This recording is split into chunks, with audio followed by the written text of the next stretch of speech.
बोलिए सद्गुरुदेव की जय।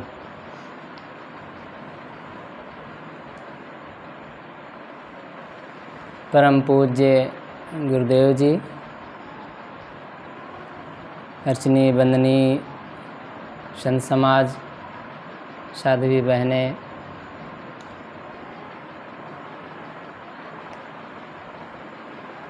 आप लोगों के समक्ष कुछ बातें प्रस्तुत है। उसके पहले एक भजन सब लोग दोहराते हैं। बहुत सरल भजन है, कई बार सुने हैं।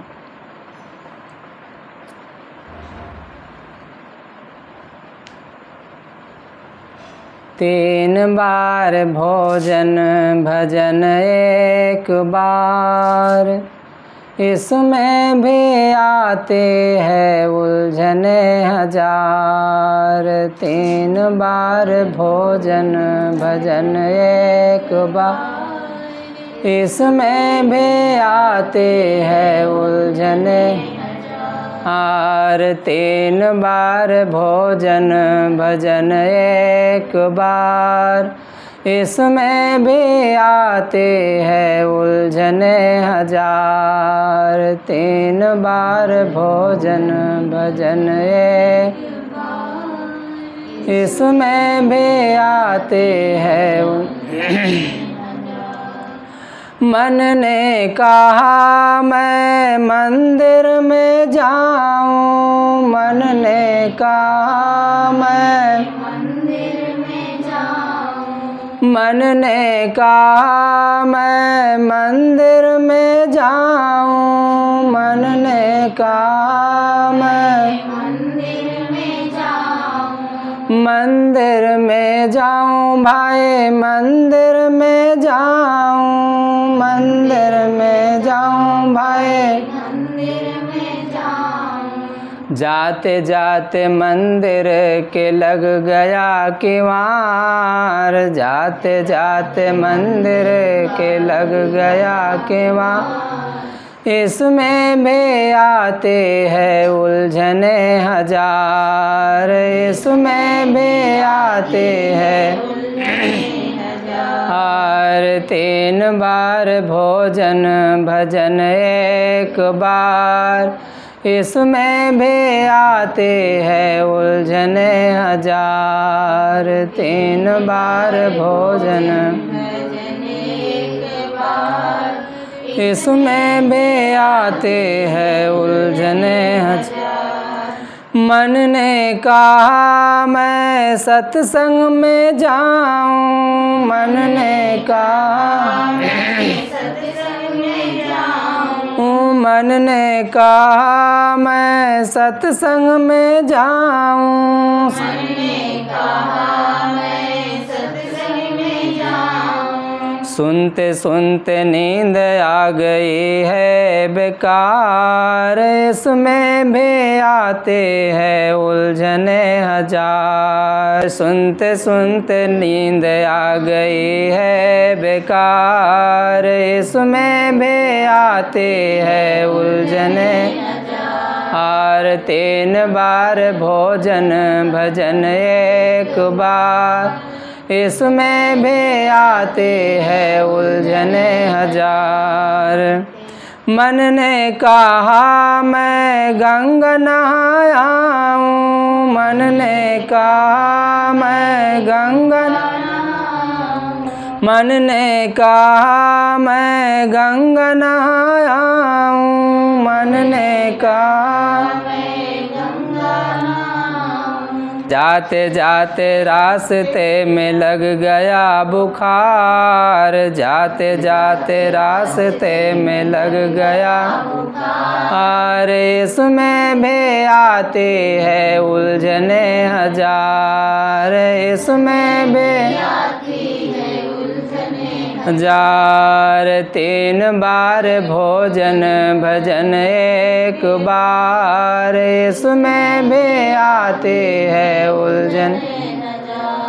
मन ने कहा मैं दान कर आऊं, मन ने कहा मैं दान कर आऊं, मन ने कहा मैं दान कर आऊं, मन ने कहा मैं दान कर आऊं। देते देते मन में आ गया है अहंकार, देते देते मन में आ गया है अहंकार। इसमें भी आते हैं उलझने हजार, 3 बार भोजन भजन एक बार। इसमें भी आते हैं हार, इसमें भी आते हैं उलझने हजार, इसमें भी आते हैं।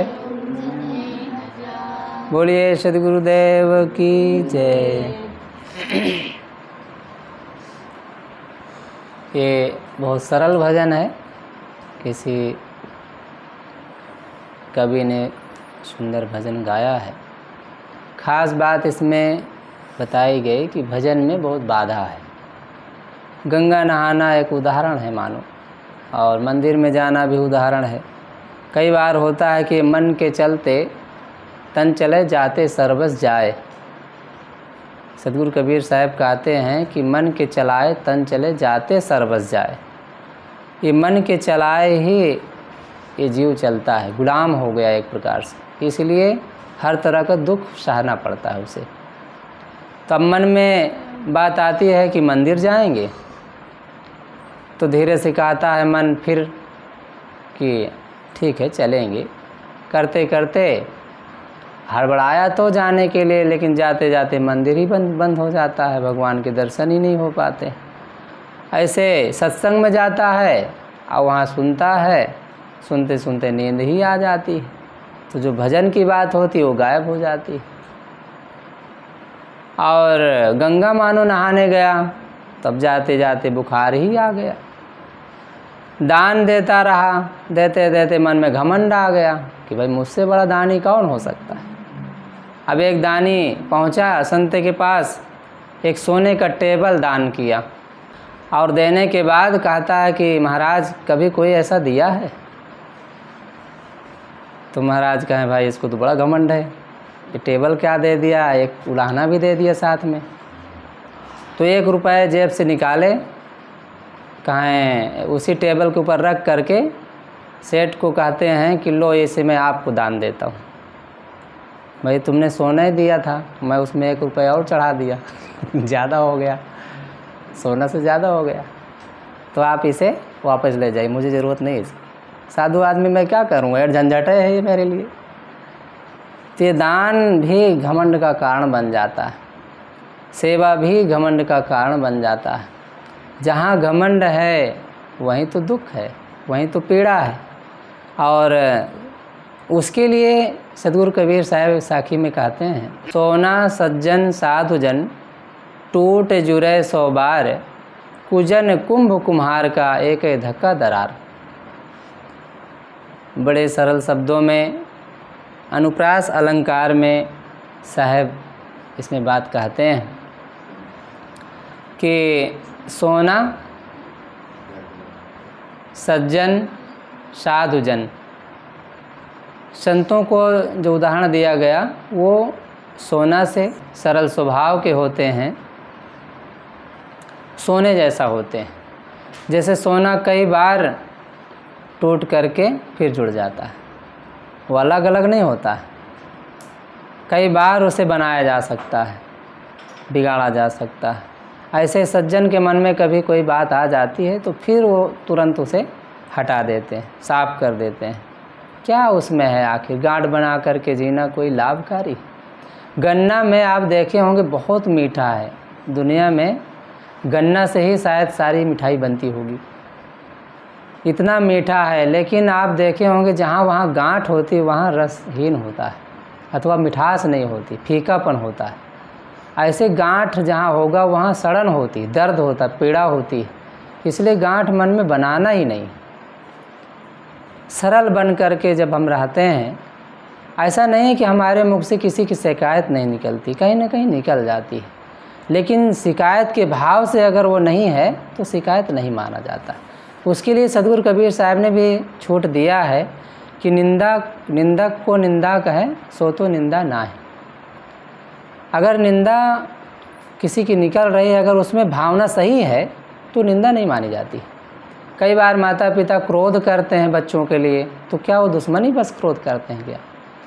एक भावना छिपी होती है सुधार की दृष्टि से अथवा उसको आगे बढ़ाने की दृष्टि से, और बिगड़ ना जाए, कोई कहीं गड़बड़ी ना आ जाए, ऐसी भावना से क्रोध आता है।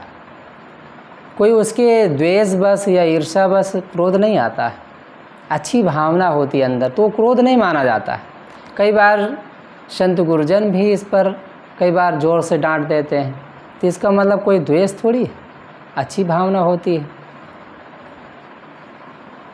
एक बार सद्गुरु विलास साहब जी के साथ मैं सेवा में था, तो एक जगह गए थे, तो जहाँ पर आसन था साहब जी का, वहीं पर बगल में चूल्हा बना दिए बड़े बड़े। तो साहब ने कहा यहाँ हटा दो, या तो हमारा आसन हटा दो, ये चूल्हा यहाँ चूल्हा का काम ना करो, क्योंकि हल्ला मचाएंगे यहाँ तो हमें डिस्टर्ब होगा। तो लोग ध्यान नहीं दिए, 2-3 बार का कहलवाए, ध्यान नहीं दिए। तो फिर साहब जी बहुत ज़ोर से डांटे। पहली बार मैं उनका माने गुस्सा देखा तो मैं डर गया कि साहब के ऐसा कैसे निकल गया। फिर बाद में मैं विचार किया, सोचा, अब फिर थोड़ी देर की बाद गया उनके पास, तो बिल्कुल वैसे मुस्कुरा रहे थे, वैसे हंस रहे थे, ऐसा लगा कि वो बातें नहीं हुई कोई। फिर वो भगत आए जिनको डांटे थे, फिर वही पानी की तरह सरल ढंग से वो भी मिल रहे थे, वो भी मिल रहे थे। हमें लगा कि बड़ा भाई विचित्रता है। ये माने एक पहुंच की बात है, कोई उनके अंदर कोई ऐसा थोड़ी था कि हाँ उनको डांटने की दृष्टि से या कोई उनको बिगाड़ने की दृष्टि से कह रहे थे। डिस्टर्ब ना हो इस भावना से कह रहे थे। वो भी कई बार कहे, नहीं माने तो थोड़ा डांट दिया। तो ऐसा नहीं कि क्रोध महापुरुषों को नहीं आता या माता पिता को नहीं आता, सबको आता है, लेकिन वो कैसे होते हैं? सोना की तरह होते हैं। और इसमें भी बात बताई गई, तो सोना तो चलो टूटता है तो जुड़ता है, जो सज्जन होता है वो टूटता ही नहीं है, तो जुड़ने की बातें नहीं होती है। जो साधक होता है, साधु होता है, सच्चा जो साधु होता है, पहुँच उसकी गहराई में पहुँच जाता है, तो टूटता ही नहीं है, तो जुड़ने की बात ही नहीं। लेकिन उसके लिए भी सरलता से बताया गया कि 3 तरह की बातें होती है जीवन में। एक पत्थर लकीर होता है, और एक पानी लकीर होता है, एक बालू लकीर होता है। पानी पत्थर की जो लकीर होता है, जैसे किसी के अंदर क्रोध आता है, घमंड आता है, अथवा कोई गांठ बन जाती है, तो पत्थर की तरह पत्थर में लकीर खींच दिया जाए तो जल्दी से मिटता नहीं।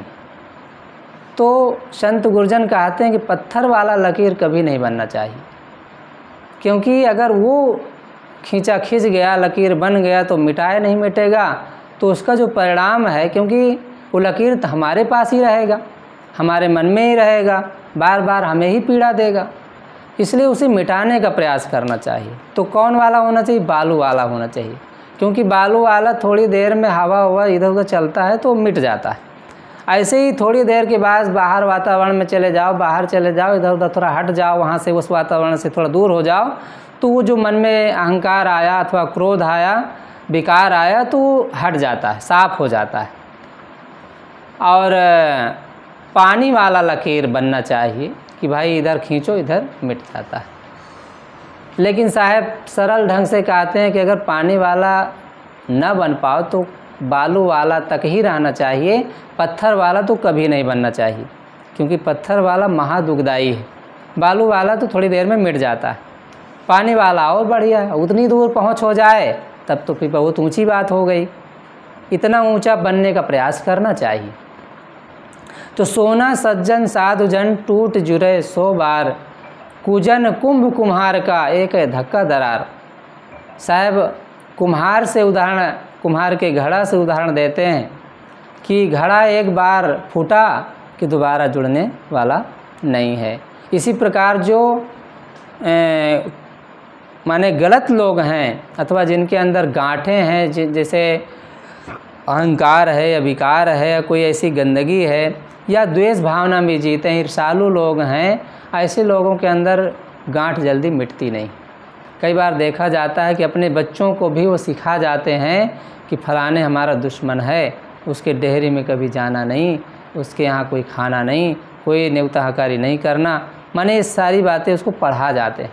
तो ये गांठ द्वंद्व, अब ये कई बार देखा जाता है कि पड़ोसी से ज़्यादा नहीं होती, भाई भाई में ये ज़्यादातर देखने को मिलता है, भाई भाई का प्रेम भी देखने को मिलता है।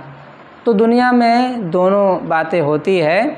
तो ज़्यादातर हमें साहब जी सोना से उदाहरण लेना चाहिए, क्योंकि सोना कई बार जोड़ा जा सकता है। ऐसे ही और सरल उदाहरण लें तो बच्चे का उदाहरण ले सकते हैं।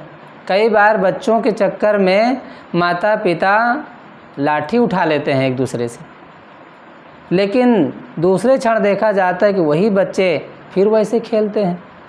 अभी तक झगड़ा किए थे, यहाँ तक कि माता पिता आपस में लड़ डाले उनके चक्कर में, लेकिन वो बच्चे जाकर फिर आपस में खेलते हैं, उनमें कोई द्वेष नहीं है।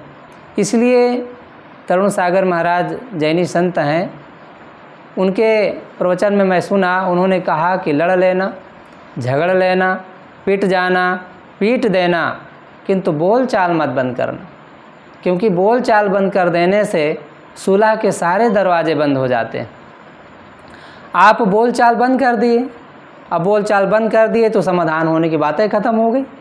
एक दूसरे से जब निकलता है कुछ बातें तो उसमें समाधान होता है कुछ ना कुछ। और अब फिर अगर ऐसा लगता है तो तुरंत झुक जाओ, सरल हो जाओ, कोमल हो जाओ, क्षमा मांग लो। क्षमा मांगने, क्योंकि क्षमा बड़न को चाहिए, छोटन को उत्पात। जो बड़े लोग होते हैं और वो वैसा नहीं कि भाई बड़े बड़ाई ना करें, वो कैसे बड़ा हुआ तो क्या हुआ, जैसे पेड़ खजूर, पंछी को छाया नहीं, फल लागे अति दूर।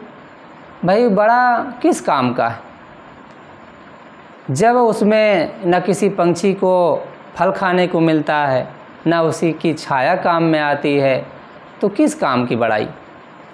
ऐसे जो बड़ा होता है तो साहब कहते हैं कि क्षमा बड़े को चाहिए। जो बड़ा होता है वास्तव में वो क्षमालु होता है, वो अपने मन में गांठ रहित होता है और दूसरे की गलती पर दृष्टि न रख करके क्षमा कर देता है, सरल हो जाता है, पर्दा डाल देता है।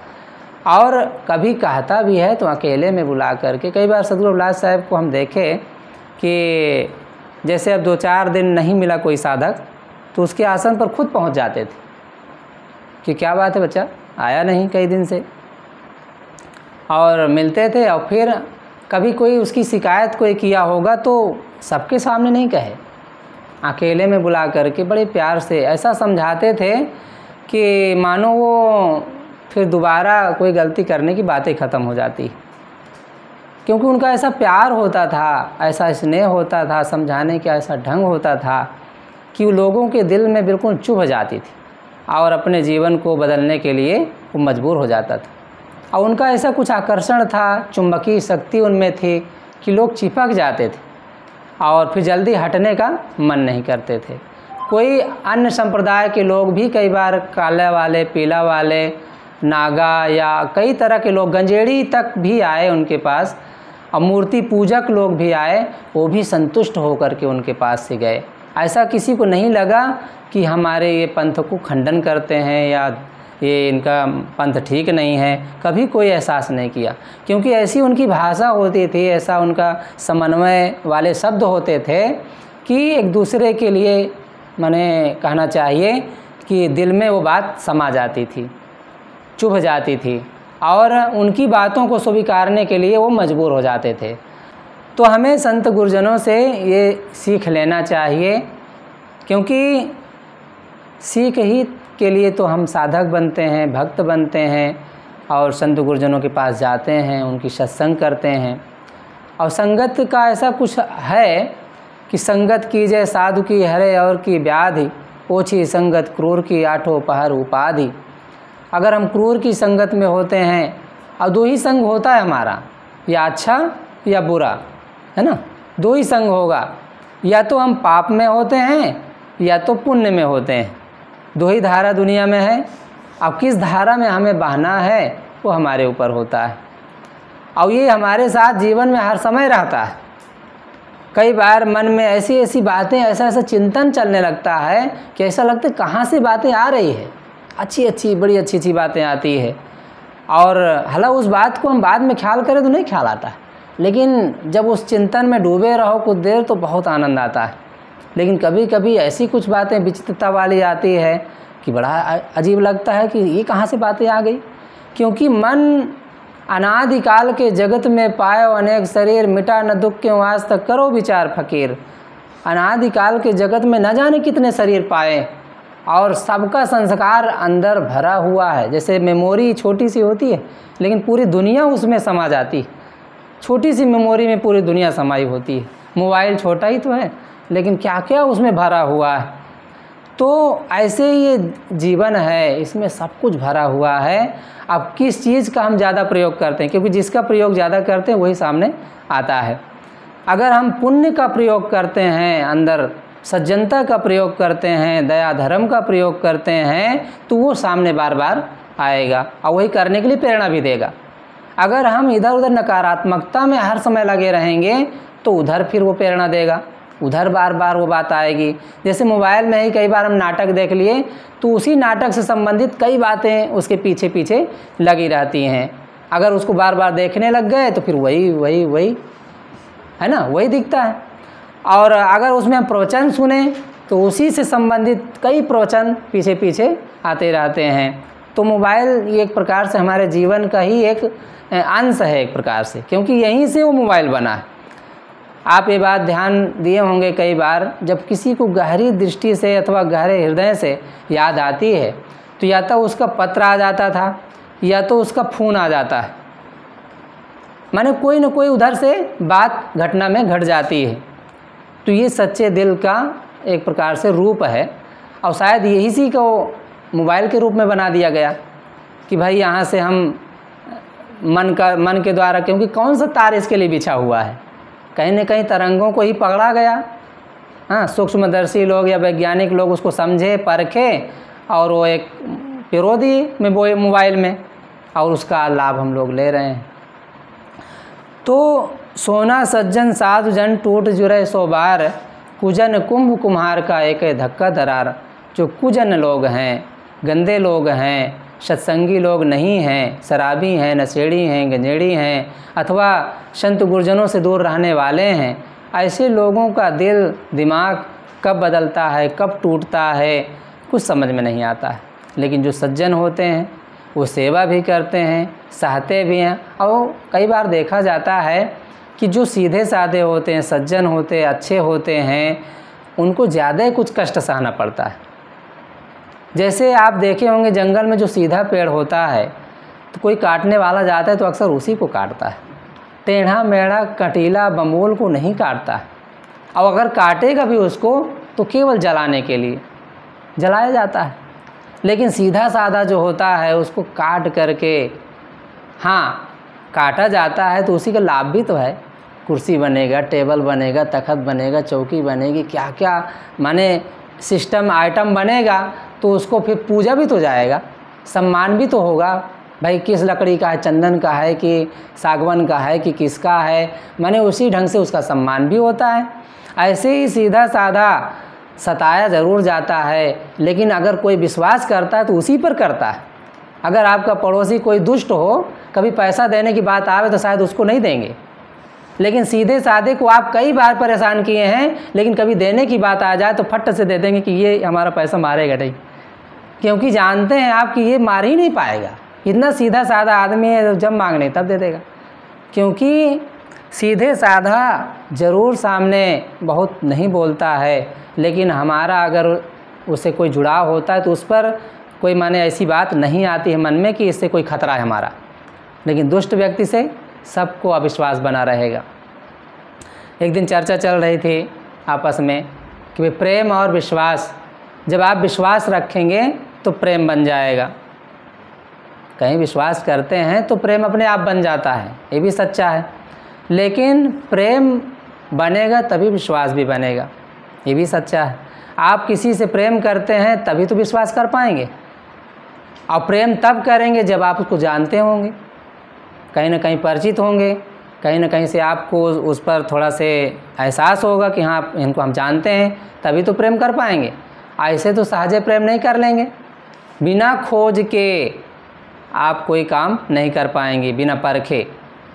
एक सौदा भी आप लेते हैं तो जानबूझ करके परख करके, इसलिए कबीर साहब ने उसके लिए भी कहा है समूझ बूझ जड़ होए रहे। समूझ बूझ करके आप मन शांत होते हैं। जड़ होने का मतलब शांत हो जाना है ना। समूझ बूझ जड़ होए रहे, बलतज निर्बल होए।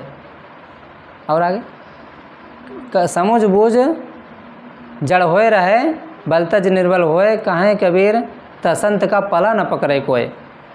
ऐसे संत का कोई कुछ नहीं बिगाड़ पाता है। लेकिन साहब ऐसे मूड बनने के लिए नहीं कहते हैं, जड़ बनने के लिए, शांत होने के लिए। समझ करके, बूझ करके, जानकारी रख करके तब शांत होइए। बिना खोज के ही शांत हो गए तो लाभ कुछ नहीं मिलने वाला है। बिना खोज के शांत नहीं होना है। आप खोज करिए, पहले जानकारी प्राप्त करिए, तब आगे का कदम बढ़ाइए। तो प्रेम जब आप करेंगे, तो मैंने उदाहरण दिया कि भाई विश्वास अगर हम पहले कर लेते हैं बिना जाने बिना समझे, तो उसका लाभ फिर हमें धोखा के रूप में मिलता है। 2 उदाहरण मैं दूंगा, फिर अपनी बात ख़त्म करूंगा। एक उदाहरण ये है कि जैसे एक बार एक संत के यहाँ एक 10 बजे रात में मानो एक व्यक्ति आया, और अंधेला होने से अब आश्रम देख करके रुक गया। संत अकेले रहते थे। संत दरवाज़ा खोले और वो पैर छुआ।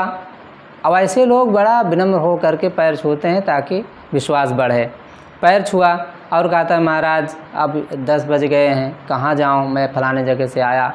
मैंने कुछ बताया और बता करके कि मैं रहना चाहता हूँ।